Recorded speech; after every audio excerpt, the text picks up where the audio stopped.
You know exactly what you should do.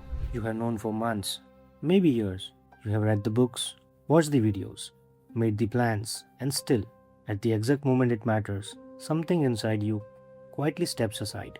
Afterward, you call it laziness. You tell yourself if you just wanted it badly enough, that story is wrong, and believing it is costing you every single time. 2000 years ago, there was a man who had absolutely nothing, no freedom, no rights, no control over a single thing that happened to him. He was a slave in ancient Rome, owned by a man who enjoyed reminding him of that fact. And from inside, that complete powerlessness, he built something that no master, no chain, and no circumstances could ever touch. His name was Epictetus, and what he discovered about the human capacity for self trust is the exact thing you have been looking for in every system that has never quite worked.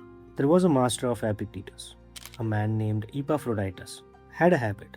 When he wanted to remind his slaves who held the power, he would cause them physical pain, not in anger, deliberately, calmly, as a demonstration. One day, he began twisting Epictetus' leg. Epictetus looked at him and said quietly, "You are going to break it." And Epictetus said, with the same calm, "Did I not tell you that you would break it?" No rage, no collapse, no begging. Because in that moment, Epictetus showed something his master could never understand. There are things outside your control, and there are things inside your control.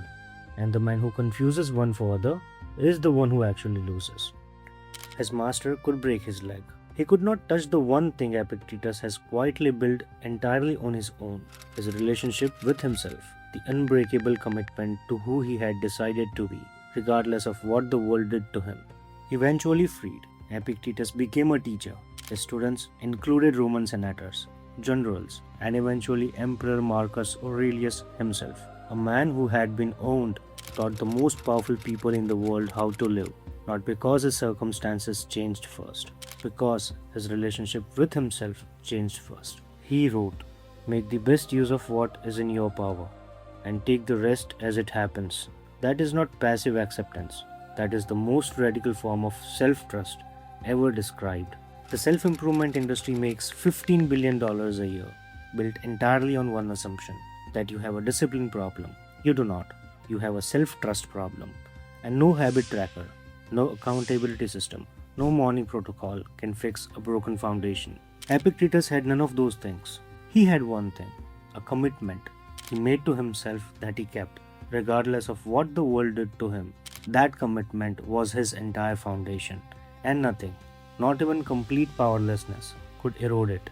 Psychologist Roy Baumeister spent years studying why people cannot follow through. He expected to find a willpower problem. What he found was something nobody wanted to hear. The inability to stick to things is almost always preceded by history of broken promises to yourself. Not lack of motivation, not lack of information, a depleted belief that keeping a commitment to yourself is even possible anymore, and a specific mechanism. This is the part I want you to really hear. Every broken promise to yourself activates the same neural pathways as being betrayed by someone you love.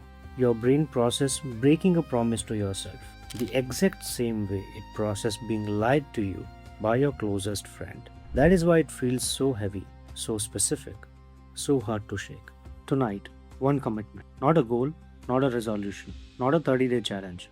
One commitment, so small that failure is genuinely impossible. Not I will exercise every day. Something like tomorrow morning I will put on my shoes and walk to the end of my street and come back. Not because the action itself changes anything, but because keeping it makes one deposit into an account that has been overdrawn for a very long time.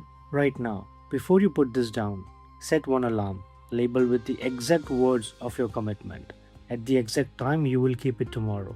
Not a reminder to think about it, a trigger to do it. Epictetus did not rely on remembering in the moment. He had already decided before the moment arrived. Your alarm tonight is that decision made in advance. Remove the choice from tomorrow completely. The hard part is now. Tomorrow, you simply follow through. The most painful thing about broken self-trust is not the missed workout or the abandoned plan. It is the story that follows. The story that says you are someone who does not follow through. You are someone who cannot be relied on. That story is the real damage. Epictetus' master could break his leg, But he could never write Epictetus' story. Only Epictetus could do that. And he chose, deliberately, to write the story of a man who could not be broken by anything outside himself. You have been letting promises broken. This time, write yours. One kept commitment changes the author. Epictetus was freed eventually, but his freedom was never the point. He had been free in the only way that actually matters, long before his chains were removed, free from the story that his circumstances got to write about him. Tonight, you write one line of a different story, small, honest, kept. Next video, we go somewhere most self-improvement content never has the courage to go. The single most important factor in every financial decision you will ever make. Not your income, not your expenses, not your investment knowledge. Something programmed into you before you were old enough to question it. Thank you for your time and welcome to my channel.